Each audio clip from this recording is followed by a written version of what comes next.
WT PPMs 1, 2, and 3, WT200 Part 2.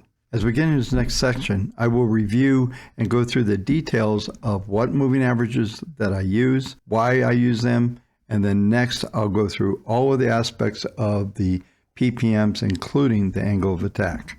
In this section, I will discuss the moving averages 10, 21, 40, and 200 and why I'm using them, trending, non-trending environments using the PPMs, price, pressure, momentum. That's what PPM stands for. I'll be reviewing the angle of attack.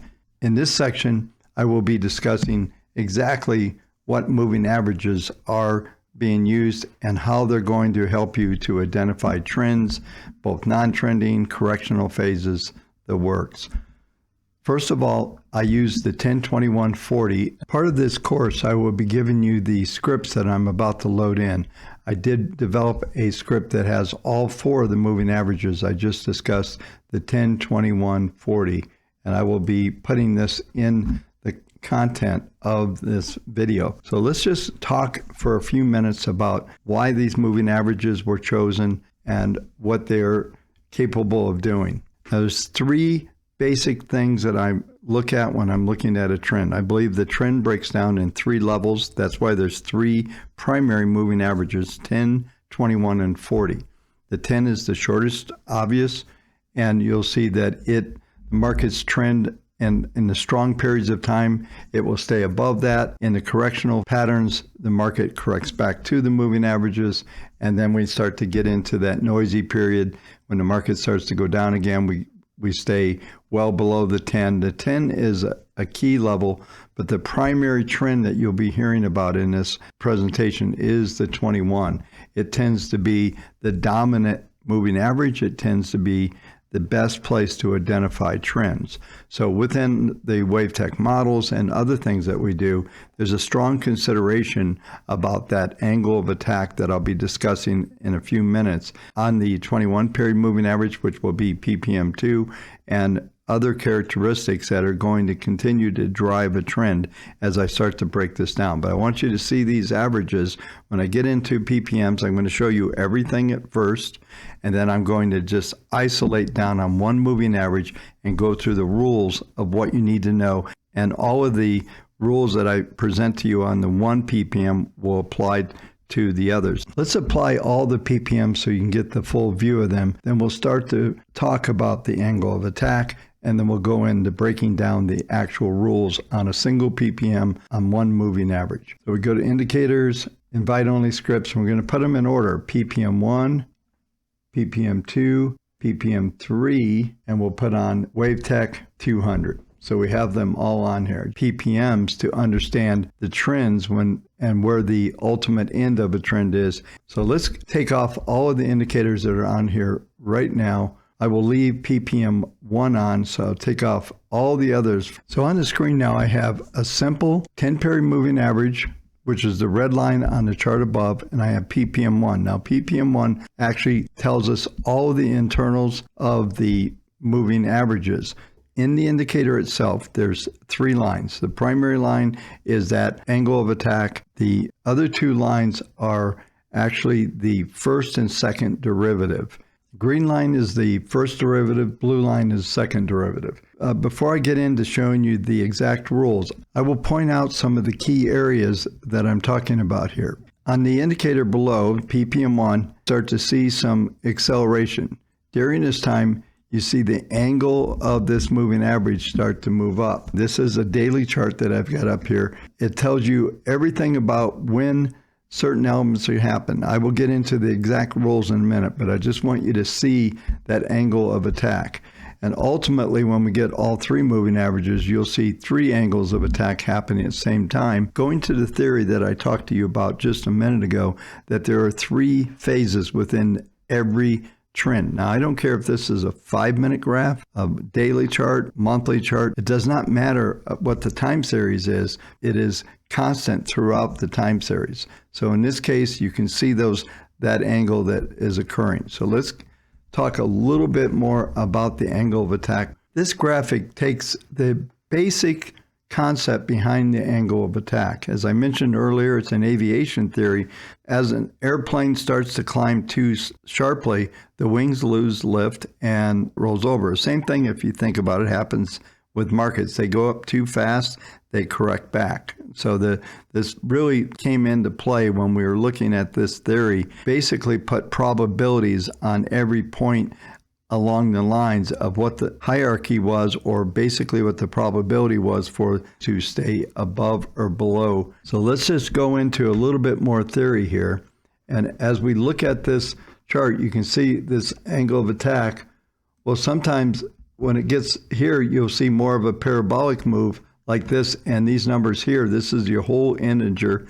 For the most part, a 0.25, which is being shown right here with this horizontal line, a 0.25 is where a trend level happens. When that happens, if you look down at the probability chart below, it's around 35 to 40%. As the higher the PPM goes, the lower the probability that the market will be able to penetrate. So we'll say this is the 10-period moving average that we're looking at right here. This will be our 10-period moving average.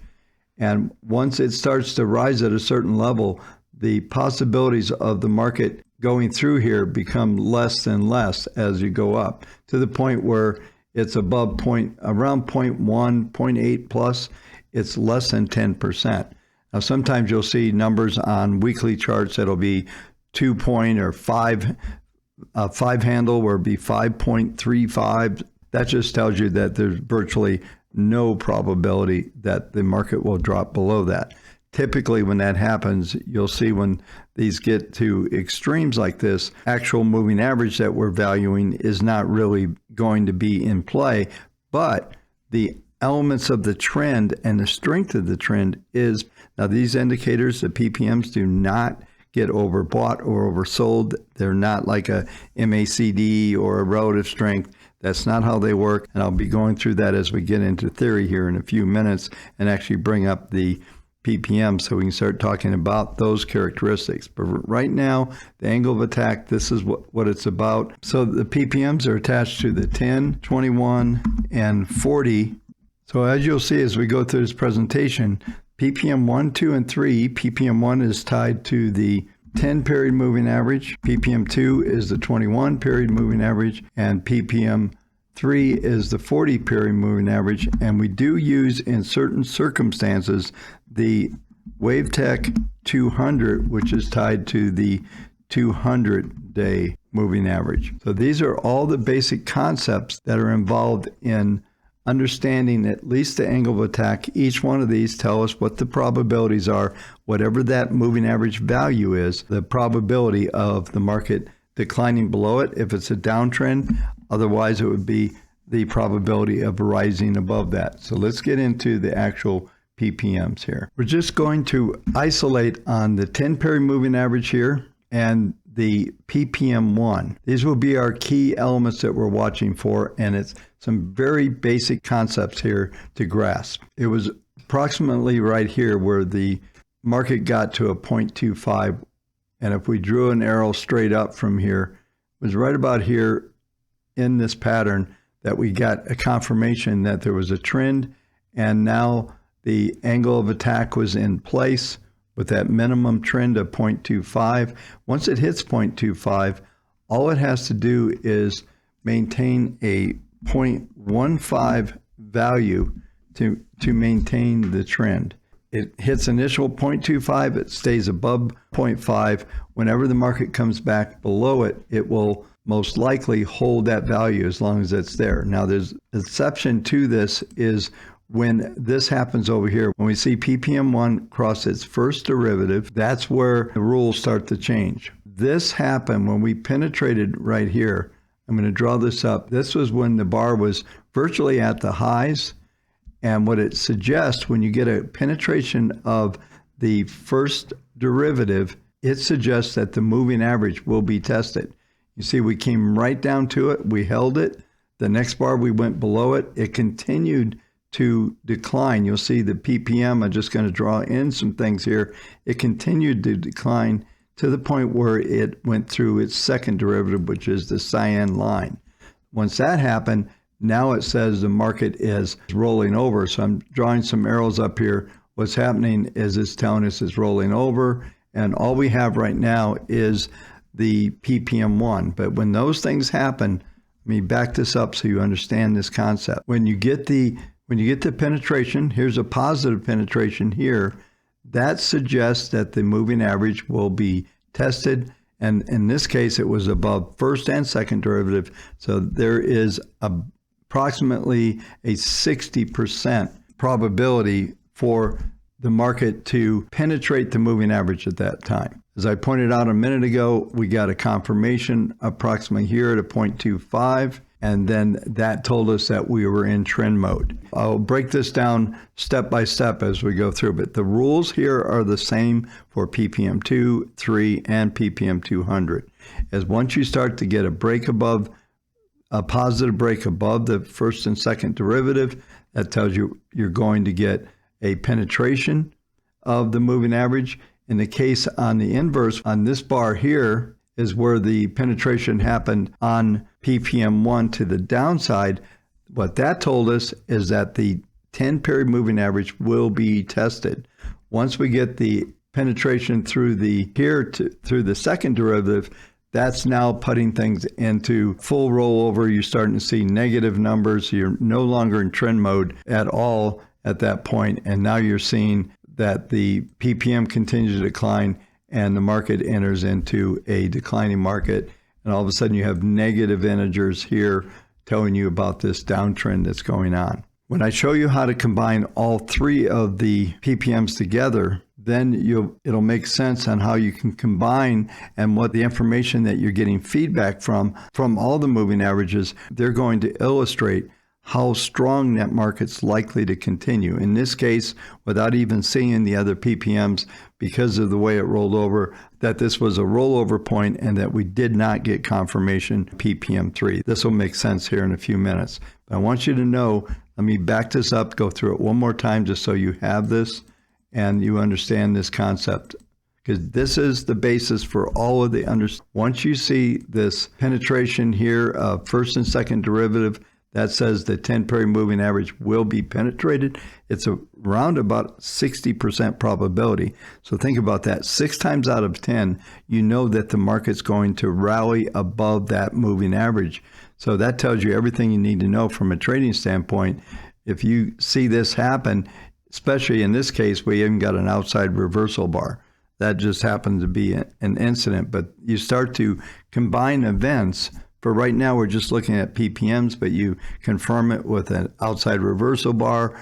Maybe if you're a candlestick person, you can put an engulfing pattern. You can see different types of dojis, and all that happens at the same time that this PPM is crossing over. Like I said, then the next event on this, everything's in trend mode. Market staying above the 10-period moving average. Finally, on this bar here, virtually on a high bar, you get a crossover here. Now you have a 60% probability that the market will decline below this 10-period moving average. This 10-period moving average all of a sudden is starting a downtrend that I'm drawing in here, and that's depicted in the numbers and the negative numbers that we're getting out of the PPMs at that time. Over here was the confirmation that we're negative, took out the second derivative. Everything's in negative mode. Like I said, when we combine the other PPMs, you're going to see more dynamics and more confirmations of what I'm telling you now. But if you just had this one, everything is on the screen that you need to know. In this section, I'm going to illustrate to you exactly how to set up this screen with all of the primary PPMs 1, 2, and 3 on the screen.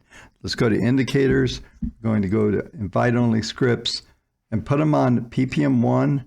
PPM 2 is up above here. PPM 3, put them in that order.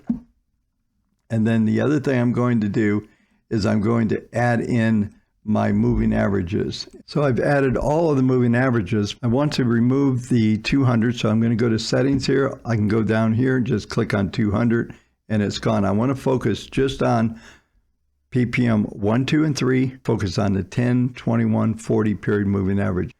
And I want to go through some things just to see exactly what type of signals we're getting. Now we're going to go to the next level and combine the use of all three of the average. So let's go to the sequence and start to understand what types of patterns are going to unfold.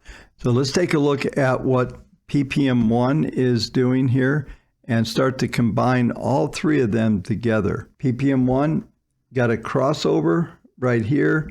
PPM2 got a crossover right here. PPM3 got a crossover right here. What was setting up here was one of these correctional patterns, and I'm just going to draw in, this is the overall pattern that we watched unfold here, a correctional pattern that was setting up for something larger. So let's take this trend phase that we're looking at and start to break it down a little bit further.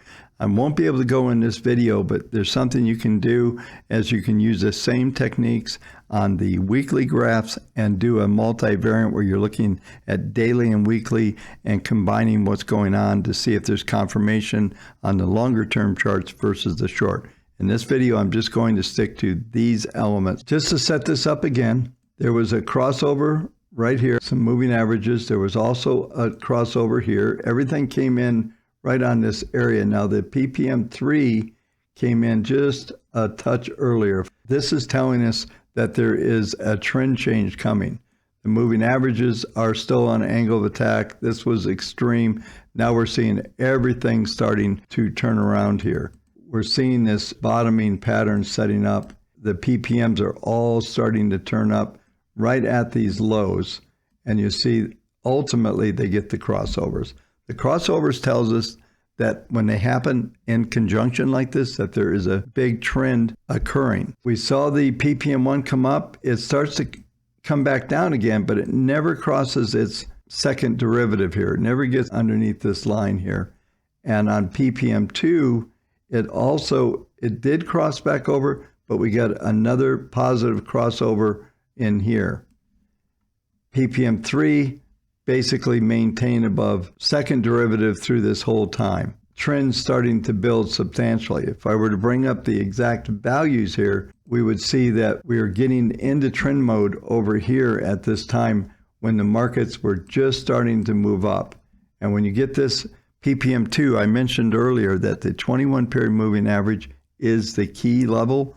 Once that happens, you should see confirmation on all of these indicators. Now, this is a daily chart. These trends are likely to last about 30 to 40 days for the most part. But this is the key elements that you need to know here, and this will lead you to an awful lot of profitable trades. I said I would talk about crossovers, and you'll see a couple things here that are important from a crossover standpoint. What I want to do is focus on the things that are going to be important to understand about what's going on in the crossovers, what was happening in every one of these situations. Now, this is going to get a bit complicated here. It's important to walk through this so we can set up these sequences. A couple things that were happening during this period of time as we're looking at this, where the circle is we're starting to get crossovers on the moving averages to draw up where these different pattern kicking in first. The first move that we got on the breakout was right here with PPM1, PPM2, which would be a confirmation that we're in an uptrend, and then PPM3 also had around the same level. When you get all three of these kicking in at the same time, that tells you there's a substantial move to the upside. We saw the trend unfold here. See PPM1 expanding, PPM2 lasting a little bit longer, not turning over until we got into this flat spot on the market here. And then PPM3 was around a bit later here when this pattern started to roll over. I'm going to draw in the trend here. This was the primary trend that we started with. All three of the PPMs kicking in virtually at the same time. We'll just draw that up right into this pattern, basically on this right shoulder that's set up as well. A little right shoulder that's set up right here. That's where the trend evolved from. This is exactly where all the PPMs were starting to come into play, right into that right shoulder. All three of them, because that will get you to a really good buy signal. You see those type of setups, you know exactly what's about to happen. It's going to be a sustainable trend. In this case, it was roughly October to December, so probably a 4 to 6 week trend. This is a daily chart. So what happened next? PPM1 started to break down. When the market flattened out, you'll see PPM1 crossed over right here.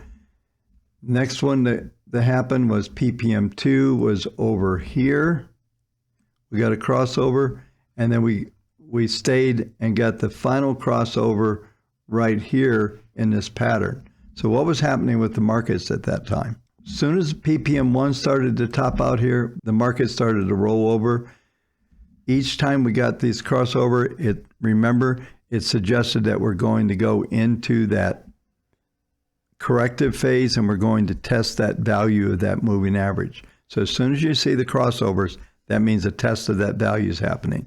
If you're trading this, you're wanting to be flat in here. All of this in here, when I talked about noise earlier in previous presentations, this whole range ends up to be just a very noisy range from the standpoint of how the markets were trading during this time. And you can see it just sideways. This was the key here. I'm going to erase this so you can see it.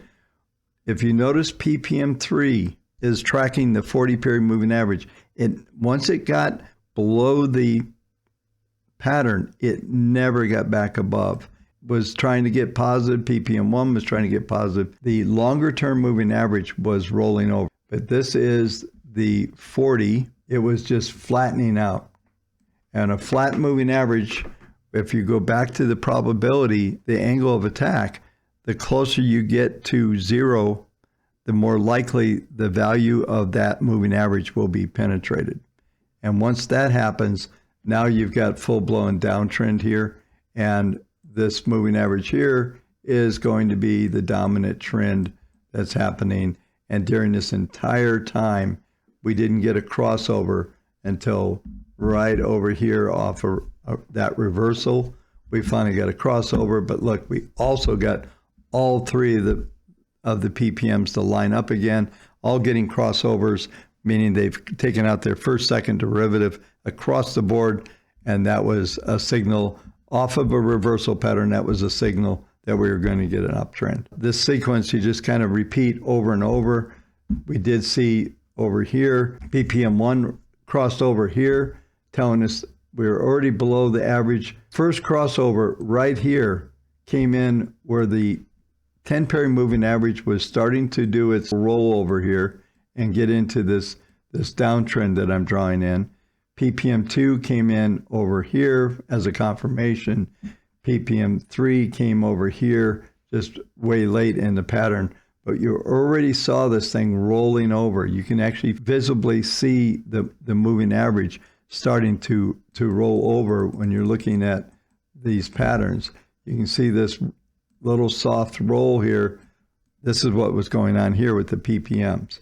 So this is a really critical concept to understand on how to line all this up. Let me summarize the exact procedure I'm talking about you doing. You want to look for elements where I'm drawing in right now that you're getting PPMs kicking in at the same time. You're going to see crossovers on a moving average, be able to see the trend starting to unfold, and everything's going to be reflected here. And you could use the 21-period moving average as a trailing stop all the way up. If you bought here, you could ride this entire trend. And if you use these confirmations in conjunction with each other, you're going to get a lot of really good trade setups. This same setup will happen on a 5-minute or even a 1-minute chart, where you get the PPMs to line up like this. 1 minute's got a little more noise in it, but a 5-minute, hourly, any length of chart is going to set up just like what I showed you.